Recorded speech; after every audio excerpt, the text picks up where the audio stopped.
There was a man in the land of Uz, whose name was Job, and that man was perfect and upright, and one that feared God, and eschewed evil. And there were born unto him 7 sons and 3 daughters. His substance also was 7,000 sheep, and 3,000 camels, and 500 yoke of oxen, and 500 she-asses, and a very great household, so that this man was the greatest of all the men of the East. And his sons went and feasted in their houses, everyone his day, and sent and called for their 3 sisters to eat and to drink with them. And it was so, when the days of their feasting were gone about, that Job sent and sanctified them, and rose up early in the morning, and offered burnt offerings according to the number of them all. For Job said, "It may be that my sons have sinned, and cursed God in their hearts." Thus did Job continually. Now there was a day when the sons of God came to present themselves before the Lord, and Satan came also among them. And the Lord said unto Satan, "Whence comest thou?" Then Satan answered the Lord and said, "From going to and fro in the earth, and from walking up and down in it." And the Lord said unto Satan, "Hast thou considered my servant Job, that there is none like him in the earth, a perfect and an upright man, one that feareth God, and escheweth evil?" Then Satan answered the Lord and said, "Doth Job fear God for naught? Hast not thou made an hedge about him, and about his house, and about all that he hath on every side? Thou hast blessed the work of his hands, and his substance is increased in the land. But put forth thine hand now, and touch all that he hath, and he will curse thee to thy face." And the Lord said unto Satan, "Behold, all that he hath is in thy power. Only upon himself put not forth thine hand." So Satan went forth from the presence of the Lord. And there was a day when his sons and his daughters were eating and drinking wine in their eldest brother's house. And there came a messenger unto Job, and said, "The oxen were plowing, and the asses feeding beside them, and the Sabeans fell upon them, and took them away. Yea, they have slain the servants with the edge of the sword, and I only am escaped alone to tell thee." While he was yet speaking, there came also another, and said, "The fire of God is fallen from heaven, and hath burned up the sheep, and the servants, and consumed them, and I only am escaped alone to tell thee." While he was yet speaking, there came also another, and said, "The Chaldeans made out 3 bands, and fell upon the camels, and have carried them away, yea, and slain the servants with the edge of the sword, and I only am escaped alone to tell thee." While he was yet speaking, there came also another, and said, "Thy sons and thy daughters were eating and drinking wine in their eldest brother's house. And behold, there came a great wind from the wilderness, and smote the 4 corners of the house, and it fell upon the young men, and they are dead, and I only am escaped alone to tell thee."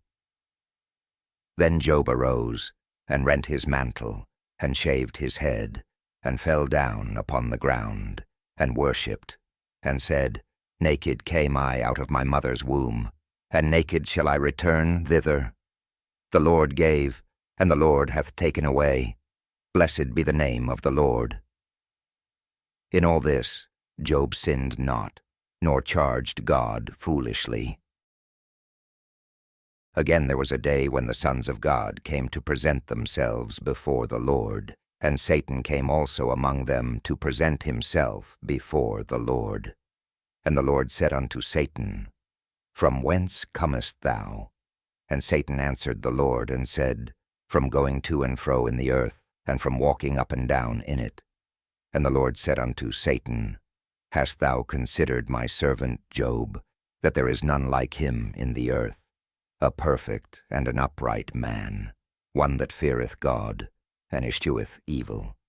And still he holdeth fast his integrity, although thou movedst me against him. to destroy him without cause.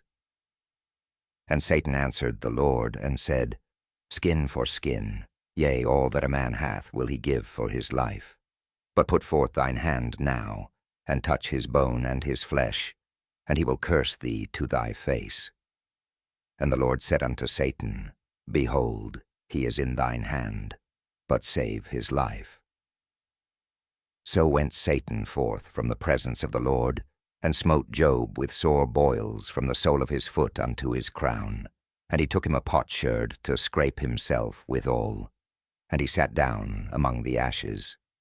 Then said his wife unto him, Dost thou still retain thine integrity? Curse God, and die. But he said unto her, Thou speakest as one of the foolish women speaketh. What? Shall we receive good at the hand of God, and shall we not receive evil? In all this did not Job sin with his lips. Now when Job's 3 friends heard of all this evil that was come upon him, they came every one from his own place, Eliphaz the Temanite, and Bildad the Shuhite, and Zophar the Naamathite, for they had made an appointment together to come to mourn with him and to comfort him. And when they lifted up their eyes afar off, and knew him not, they lifted up their voice, and wept. And they rent every one his mantle, and sprinkled dust upon their heads toward heaven. So they sat down with him upon the ground 7 days and 7 nights, and none spake a word unto him, for they saw that his grief was very great. After this opened Job his mouth, and cursed his day, and Job spake and said, Let the day perish wherein I was born, and the night in which it was said, There is a man-child conceived. Let that day be darkness. Let not God regard it from above, neither let the light shine upon it. Let darkness and the shadow of death stain it. Let a cloud dwell upon it.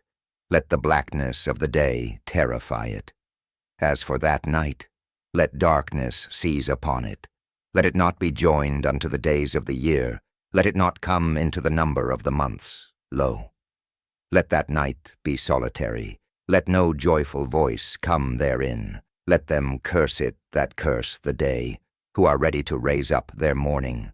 Let the stars of the twilight thereof be dark. Let it look for light, but have none.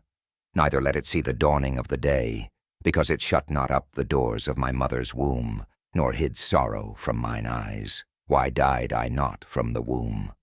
Why did I not give up the ghost when I came out of the belly? Why did the knees prevent me? Or why the breasts that I should suck? For now, should I have lain still and been quiet, I should have slept.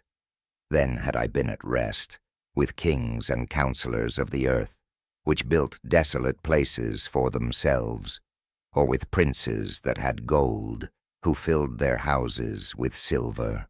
Or as an hidden untimely birth I had not been, as infants which never saw light. There the wicked cease from troubling, and there the weary be at rest. There the prisoners rest together, they hear not the voice of the oppressor. The small and great are there, and the servant is free from his master. Wherefore is light given to him that is in misery, and life unto the bitter in soul, which long for death, but it cometh not, and dig for it more than for hid treasures, which rejoice exceedingly, and are glad when they can find the grave.